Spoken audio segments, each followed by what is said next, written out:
50,000 रुपए, प्रिंसिपल है 50,000 रुपीज, ब्याज की दर है 8% पर एनम, ब्याज की दर 8% पर एनम। मेरा सवाल है थर्ड ईयर का कंपाउंड इंटरेस्ट क्या होगा? मेरा सवाल है कि तीसरे साल का चक्रवृद्धि ब्याज क्या होगा? ये मेरा सवाल है, करो।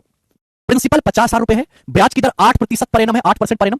तीसरे वर्ष का थर्ड ईयर का चक्रवृद्धि ब्याज, मैंने 3 साल का ब्याज नहीं पूछा, 3 साल का ब्याज होता है first year plus second year plus third year, तीनों साल का ब्याज। मैं पूछ रहा हूं तीसरे वर्ष का चक्रवृद्धि ब्याज क्या होगा? ठीक है बेटे, चलो अब इस सवाल को करने के दो तरीके। पहला तरीका ट्री बना लो। पहला तो तरीका है मेरे दोस्तों ट्री मेथड। आप कहोगे सर वो ट्री तो हम बनाना जानते, जल्दी से बनवाओ सर। प्रिंसिपल 50,000 रुपए, आपको बताओ फर्स्ट ईयर में कितना ब्याज मिलेगा, सेकंड ईयर में कितना ब्याज होगा, थर्ड ईयर में कितना ब्याज होगा? बेटे मैं पढ़ा चुका हूं आपको। तो आप कहोगे सर प्रिंसिपल है 50,000, 50,000 रुपए का 8%, 50,000 का 8% पहले साल 4,000 ब्याज है, दूसरे साल भी 4,000 तो होगा ही होगा, लेकिन आपने पहले साल जो ब्याज कमाया है 4,000 रुपए का 8%, 4,000 का 8% 320 रुपए, 320 रुपए ब्याज मिलेगा। थर्ड ईयर में मेरे प्यारे, थर्ड ईयर में कितना बताओ भाई? 4,000 तो मिलना ही मिलना है। एक बात बताओ, अगर यहाँ 320 रुपए है तो यहाँ तो डबल होगा ना, 640 दुगना होगा भाई। यहाँ तो 4,000 पे मिलता है 8%, या 4 + 4 8,000 पे मिलता है, 8,000 का 8% तो 640 आएगा ना। मैं समझा चुका हूं, बेसिक पढ़ो बेटा, घर पे जाके हैं बेसिक पढ़ो। तो मेरे दोस्तों, लेकिन आपने सेकंड ईयर में 320 रुपए ब्याज कमाया, इस 320 का 8% आपको और मिलेगा। 320 का 8% कितना होता है? 25.6, 32 8 256, 25.6। तो थर्ड ईयर में कितना ब्याज मिलेगा आपको टोटल? थर्ड ईयर में टोटल कंपाउंड इंटरेस्ट कितना मिला, इन तीनों को जोड़ देंगे। ये थर्ड ईयर का टोटल ब्याज है, इन तीनों को जोड़ देंगे। थर्ड ईयर में टोटल जो आपको ब्याज मिला है वो 4,640 और 25.5, 4,665.6, 4,665.6 रुपए तीसरे वर्ष का चक्रवृद्धि ब्याज है जो आपको मिला है। समझ में आ गई बात? अबे तुम लोगों को क्या हो गया है यार, क्या हो गया तुम लोगों को? मैं तुम लोगों को इतना मारूंगा, मारते मारते तुम्हारा भूत बना दूंगा, कचरा लोग हैं, बिल्कुल राक्षस हो गए एक नंबर के। अरे कोई तो ढंग से बता दिया करो तुम लोगों में से, हैं कि बिल्कुल प्राण निकल जाते तुम लोगों के। थर्ड ईयर में 4,000 रुपए प्लस 640 रुपए प्लस 25.5, इन तीनों को ही तो जोड़ूंगा। क्या क्या बता रहे हो? 2,185 कैसे आ रहा है तुम्हारा यू? तो कितना आएगा?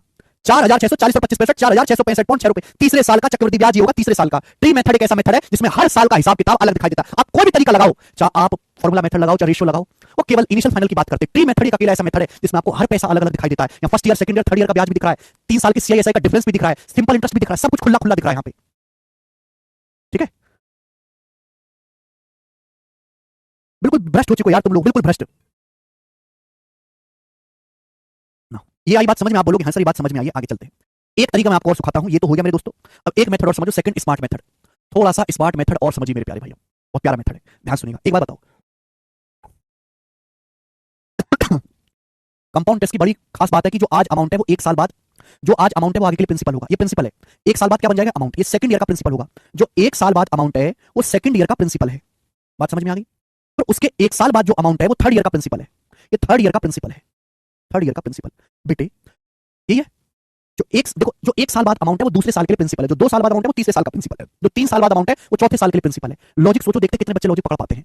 इस सवाल में जो पूछा गया है वो पूछेगा तीसरे वर्ष का चक्रवृद्धि ब्याज, थर्ड ईयर का, थर्ड ईयर का। आपसे सवाल में थर्ड ईयर का कंपाउंड इंटरेस्ट पूछा, थर्ड ईयर का। बेटे अगर मैं 2 साल बाद अमाउंट निकाल लूं, अगर मैं 2 साल बाद अमाउंट निकाल लूं, जो 2 साल बाद अमाउंट है वही थर्ड ईयर का प्रिंसिपल है, जो 2 साल बाद अमाउंट होगा वो तीसरे साल का प्रिंसिपल होगा, और इसी प्रिंसिपल पर आपको तीसरे साल क्या मिलेगा? ब्याज मिलेगा। ये 2 साल बाद अमाउंट है, तीसरे साल का प्रिंसिपल होगा, और इसी प्रिंसिपल पर आपको तीसरे साल में ब्याज मिलेगा, इसी प्रिंसिपल पर। इतना गजब का लॉजिक है, कंपाउंड टेस्ट की परिभाषा से लॉजिक बना। आप बताओ बेटा प्रिंसिपल कितना है? 50,000 रुपए। प्रिंसिपल कितना? 50,000 रुपीज आपका मूलधन है।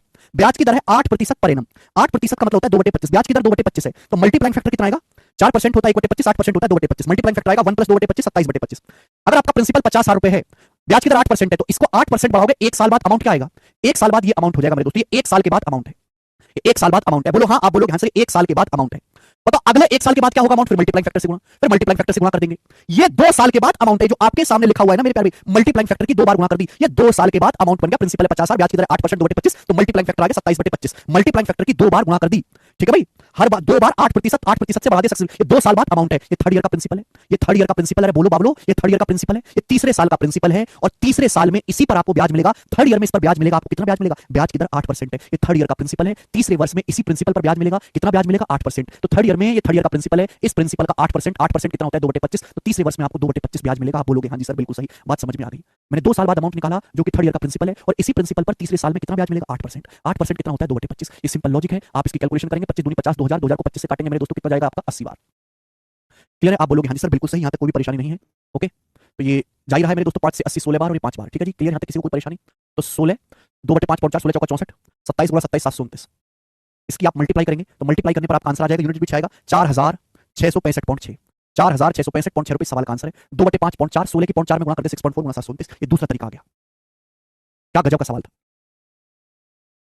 2 तरीके हैं, या तो आप ट्री बना के करो मेरे दोस्तों, या फिर आप इस कंसेप्ट से करो। मैंने आपको दोनों सिखा दिए। हाँ समझ में वही बच्चा आएगा जिसने बेसिक पढ़ा होगा घर पे।